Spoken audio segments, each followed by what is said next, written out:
Sitwasyon sa pagbabalik eskwela ng iba't ibang paaralan sa Hilaga at Gitnang Luzon, tutukan sa report. Sumalubong ang ulan sa unang araw ng pasukan sa lalawigan ng Abra dahil pa rin sa epekto ng Bagyong Goring. Sa Abra High School sinalang extension sa bayan ng Bangged na isa sa mga binaha noong Bagyong Egay. Problema nila ang kawalan ng upuan sa mga temporary learning spaces. Nasira kasi ng nagdaang bagyo. Kaya't kailangang magdala ng upuan ng mga estudyante sa dalawang klase na mag-aaral sa TLS. Aminado ang mga guro na mahirap magturo sa kanilang sitwasyon lalo't sumabay pa ang pag-uulan. Di pa nagkunak kaya hanga conducive. As a teacher, kami matlatamit at i-waste meet up no at least adami lang timated mga quality education. Unang araw ng pasukan, ngunit nagmistulang unang araw ng enrollment sa Ilocos Norte National High School dahil sa dagsan ng mga humahabol na mag-enroll.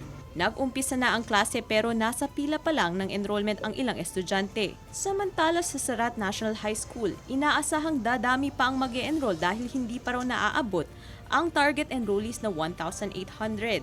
Sa ngayon, mahigit 1,400 pa lang ang enrolled na mga estudyante. Bawat minuto mahalin natin yung pagpasok ng ating mga anak. Kaya dapat a week before yung first day of classes tulad ng 29, naka-enroll na sana ang mga anak natin. Sa Lawag City naman, mabigat na daloy ng trapiko ang sumalubong sa mga nagbalik eskwela sa kahabaan ng P. Gomez na itinuturing na University Belt sa lungsod. May traffic enforcers na nagmamando ng trapiko at tinutulungan ng ilang tanod at opisyal ng barangay. May mga sarado ring kalsada na kasalukuyang ginagawa na isa rin sa nagdudulot ng matinding trapiko. Sa Cabanatuan City, nasa mahigit 5,000 mga mag-aaral sa elementary at high school ang nagbalik eskwela sa Lazaro Francisco Integrated School. Ang Lazaro Francisco Integrated School ang isa sa pinakamalaking eskwelahan sa Cabanatuan City, kung saan mayroong mahigit 2,000 mag-aaral sa elementary at mahigit 3,000 naman sa high school.